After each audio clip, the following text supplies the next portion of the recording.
In this video, we're going to study alternating series and see how we can test them for convergence or divergence. And guess what? We have an alternating series test. And it states the following. If you have the following series, sum n equals 1 to infinity of negative 1 to the n minus 1 bn, which would be b1 minus b2 plus b3. This should be minus b4 plus b5. So on and so forth, where all of the terms of the sequence bn are greater than 0. And the following two conditions are satisfied. 1, b sub n plus 1 is less than or equal to b sub n. That means the sequence bn is decreasing. And the limit as n approaches infinity of b sub n is 0. Then we can say that our original series is convergent. So what exactly is this b sub n, bn? So notice here, the original series, the negative 1 to the n minus 1 times bn, that's a sub n. So an is negative 1 to the n minus 1, or it could be negative 1 to the n, it doesn't matter, just some sort of alternating series. And if you take out the alternating part, that's the sequence bn.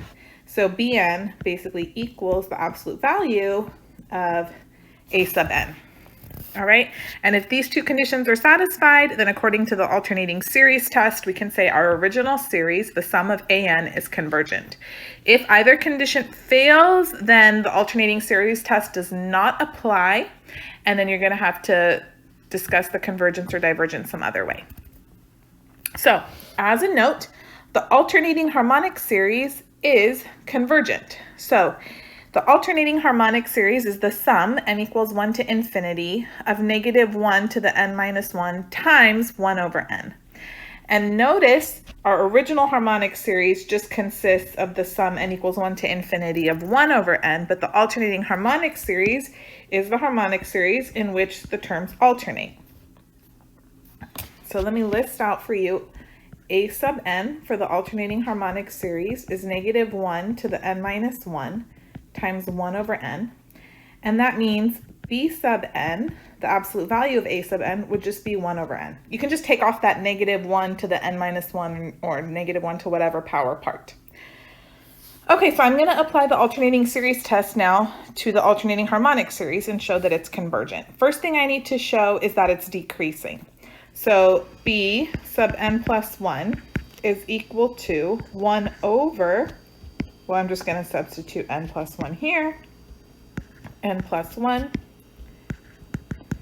And if I compare that to 1 over n, right, which is b sub n, clearly now the denominator is larger, so that whole expression b sub n plus 1 is going to be less than or equal to 1 over n.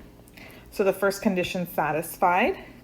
Then condition 2, I need to show that the limit as n approaches infinity of b sub n is 0. So the limit as n approaches infinity of 1 over n, well, that's clearly 0. So both conditions have been satisfied. So this implies, always write the original series, so the sum n equals 1 to infinity of negative 1 to the n minus 1 times 1 over n, that converges by the alternating series test. All right, and that's our final answer.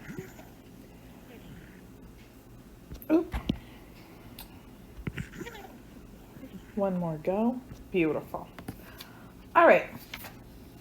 Now, remember the original harmonic series was divergent, and we talked about the fact that the terms were decreasing, but they weren't decreasing fast enough so that the infinite sum converged. And why does the alternating series test converge? Well, look at what's happening. Because every other term is negative, then that's going to cause the series or the sum of the terms to shrink more quickly. And so that's why the alternating harmonic series converges, whereas the regular harmonic series diverges. All right, let's get into some more exciting examples. So example 1, here we have the following series: negative 1/3 plus 2/4 minus 3/5 plus 4/6. The fractions haven't been reduced in order to help us identify a pattern because we have to express this series first in summation notation using sigma notation. So I can write it as the sum it seems like the most natural place to start would be with n equals 1. And then in the numerator, I would just have n, right? And then notice the denominator is always 2 greater than the numerator. So if I have n in the numerator, then I would have n plus 2 in the denominator. So sum n equals 1 to infinity. And then I'm going to have -1. Now I have to determine if it's going to be raised to the nth power or to the n minus 1 or n plus 1. So just decide, is the first term needing to be positive or negative? Well, the first term is negative. So -1 should be raised to the nth power. Since we're starting at 1, right? Then I would have -1 to the first, and I want that first term to be negative. All right? So this whole expression here is a sub n, -1 to the n times n over n plus 2. That means b sub n, what we're going to focus on right now when we apply the AST, alternating series test, is just n over n plus 2. Okay, so let's consider the two conditions or two criteria. So first, I need to show that b sub n plus 1 is less than or equal to b sub n. Well, let's see, what is b sub n plus 1? Well, that would be n plus 1 in the numerator over n plus 1 plus 2, which is n plus 3 in the denominator. And b sub n is n over n plus 2. Now, in this case, it's not clear. I can't obviously show inequality one way or another because notice the numerator increased and the denominator increased. So this is not an obvious inequality the way it was when we were considering the alternating harmonic series in the previous example. So when this comes up, what you want to do is use our other definition for decreasing, and that has to do with derivatives. But remember, we can't differentiate a sequence, so I have to first define a function. I'm going to let f of x equal x over x plus 2. And then now I'm going to find f prime of x and see if I can determine whether or not this function is decreasing. So f prime of x, let's apply the quotient rule. I'm going to have x plus 2 times 1 minus x times 1 over x plus 2 squared. And so in the numerator, I just have x plus 2 minus x over x plus 2 squared. So now notice x's cancel out. All I'm left with is 2 over x plus 2 squared, and the numerator is positive, right? It's a constant 2. The denominator is some quantity squared, so that's never going to be negative. So in fact, f prime of x is strictly greater than 0. Well, what does that mean? This implies that f of x, our function, is an increasing function.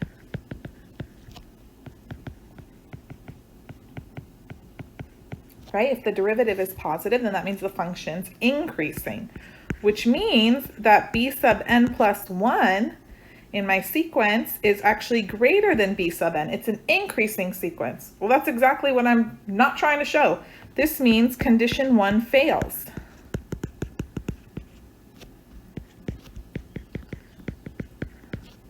So the alternating series test does not apply. What do we do now? Well, you have to apply some other test. And typically when one of the conditions of the alternating series test fails, you can just go to the test for divergence, and that should help you out. So in fact, notice the limit as n approaches infinity of a sub n, which is the limit as n approaches infinity of -1 to the n times n over n plus 2 does not exist. Why can we say that? Well, notice here, since it's alternating, we have the even terms approaching one value for the limit and the odd terms approaching another value. So I'm going to go into a little more detail than probably what's necessary for you just to demonstrate for this first example, and then from here on out, I'll just kind of cut to the chase when we're working these examples. So here's why. So consider the even terms. Okay, those, I'm going to look at the limit as n approaches infinity of all of the even terms of our sequence a sub n. So those would all be the ones with index 2n, right? So this would be the limit as n approaches infinity of negative 1 to the 2n times 2n over 2n plus 2. But negative 1 to the 2n, that's going to be negative 1 raised to an even power. So it's just going to turn into positive 1 times 2n over 2n plus 2. And then now when we take this limit, since the degree of the numerator is equal to the degree of the denominator, I can just take the ratio of the leading coefficients, and this limit comes out to be positive 1. However, look at the odd terms. So the odd terms, I'm going to look at the limit as n approaches infinity. The odd terms would be the ones whose index is 2n plus 1. So that would be the limit as n approaches infinity of negative 1 to the 2n plus 1 times 2n plus 1 over 2n plus 3. And then from here, I can look at the limit now as n approaches infinity. Well, be careful. This time, negative 1 is raised to the 2n plus 1, which is an odd number. So that negative is going to remain. So I have negative 1 times 2n plus 1 over 2n plus 3. Again, degree of the numerator equals the degree of the denominator, so I could take the ratio of the leading coefficients. That's going to be 1, but then I still have that negative 1 in the front. So we notice here, because the even terms of the sequence an have the limit 1 as n goes to infinity, but the odd terms have a limit of negative 1, this means that my original sequence does not have a limit. It does not exist. So thus we can say that the limit as n approaches infinity of negative 1 to the n times n over n plus 2 does not exist. And if it does not exist, therefore it doesn't equal 0. So the sum n equals 1 to infinity of negative 1 to the n times n over n plus 2 diverges by the test for divergence.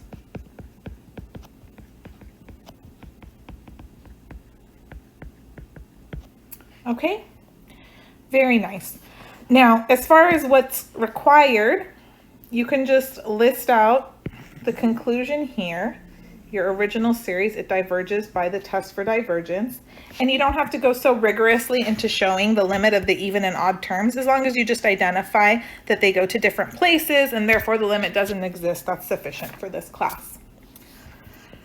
Okay, let's move on to another example. Example 2, we have the following series: 1 over rad 2 minus 1 over rad 3 plus 1 over rad 4, so on and so forth. So let's see here. First, let's write it in sigma notation. So this is going to be the sum. N equals, let's just start at 1 to infinity. And I'm going to have 1 over, well, the first denominator needs to have a rad 2. So I'm going to have rad n plus 1.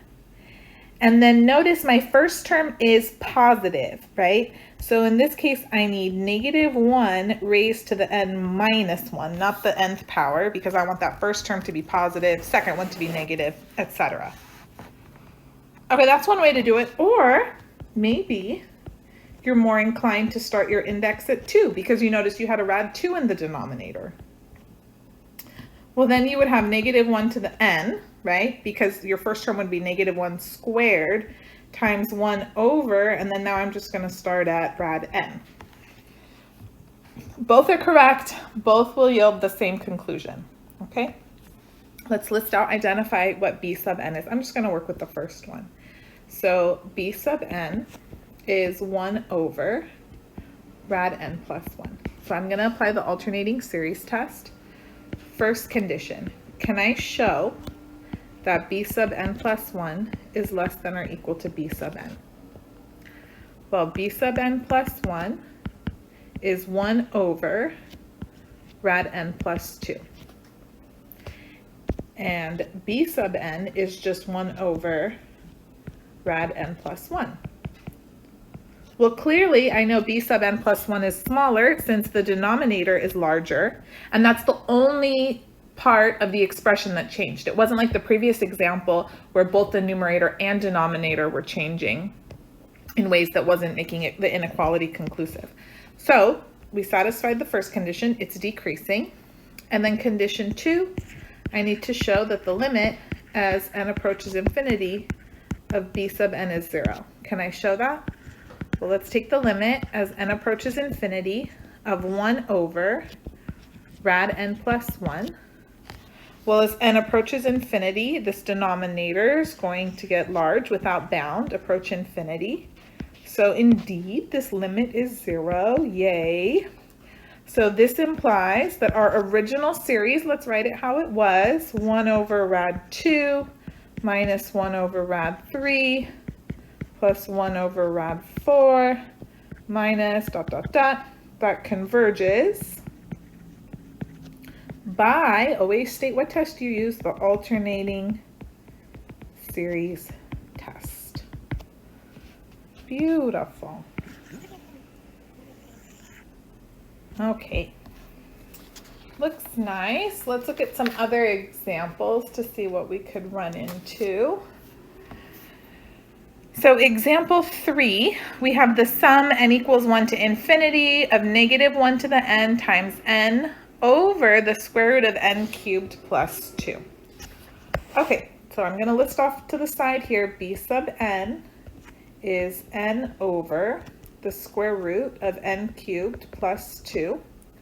So first I want to see, can I show that b sub n plus 1 is less than or equal to b sub n? Well, let's see, b sub n plus 1, that would be n plus 1 over the square root of n plus 1 cubed plus 2. And b sub n is just n over rad n cubed plus 2.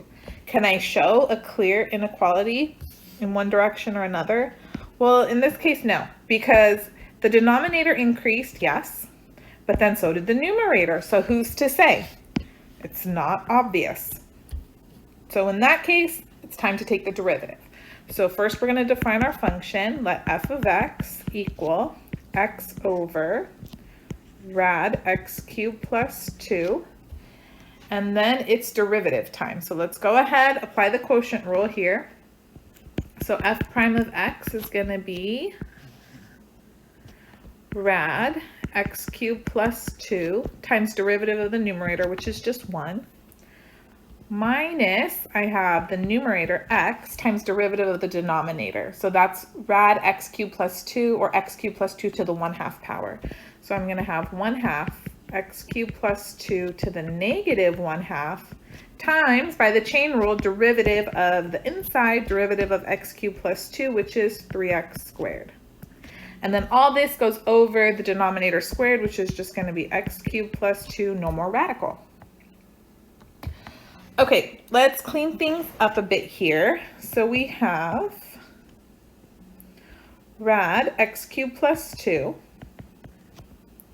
minus, now notice I have this negative exponent, and then I want to list that quantity in the denominator so I can see how to completely simplify or clean up this derivative. I can put the 3 over the 2, and then I'm going to have an x cubed in the numerator. So this is going to become 3x cubed over 2 times rad x cubed plus 2. And then I have x cubed plus 2 hanging out down there in the denominator. Okay, so this is a complex fraction, right? We can't have a fraction within a fraction. And I need this simplified because I have to figure out if it's positive or negative. And right now, when it's all messy, it's of no use to me. So I want to multiply through by the LCD to clear out those denominators, that extra denominator. So I'm going to multiply by 2 rad x cubed plus 2.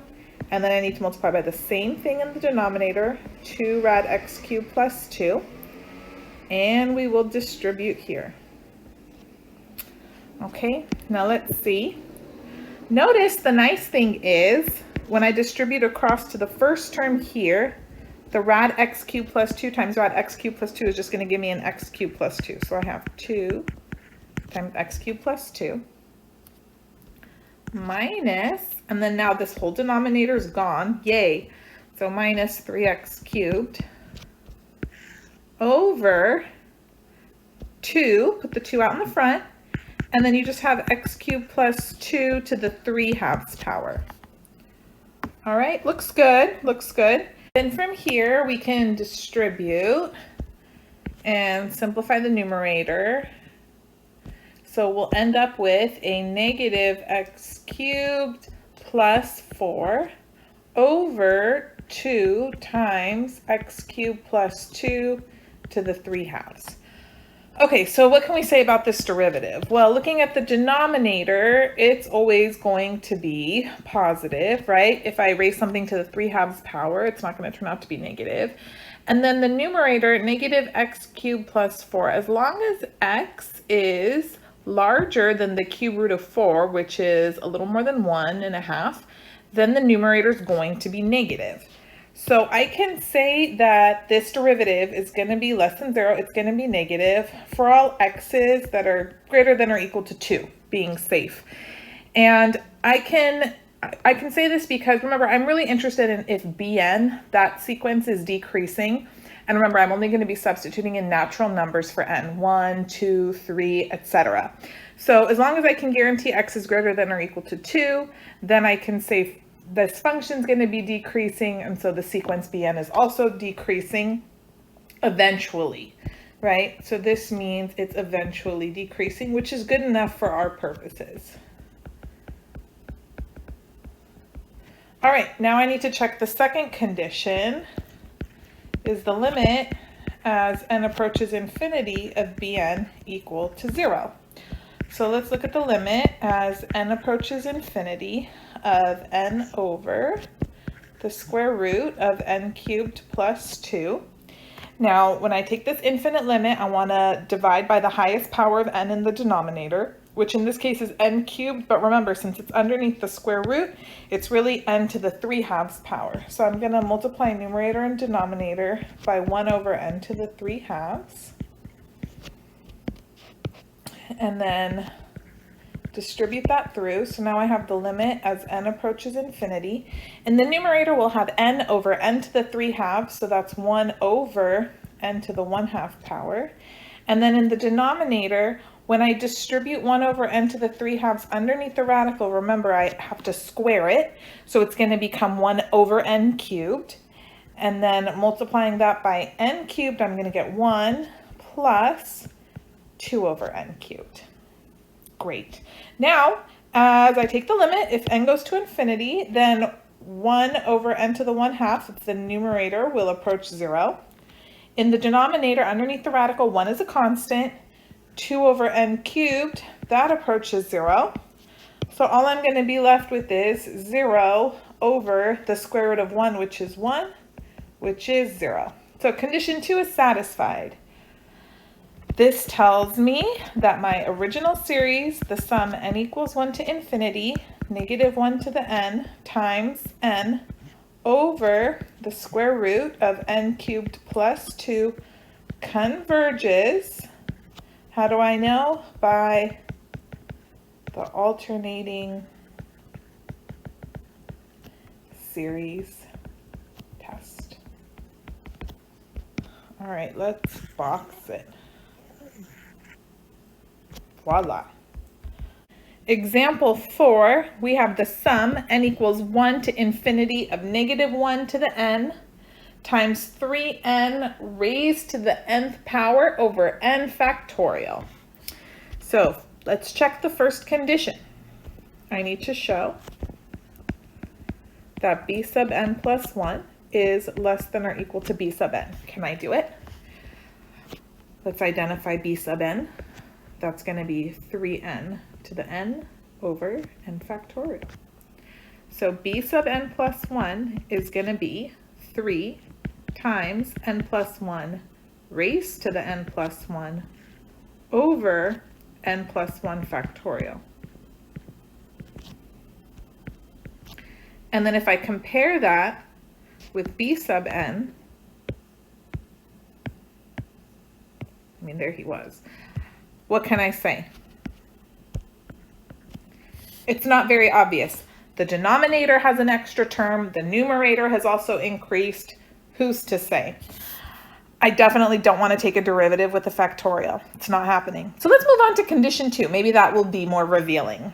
So condition 2, let's consider the limit as n approaches infinity of b sub n.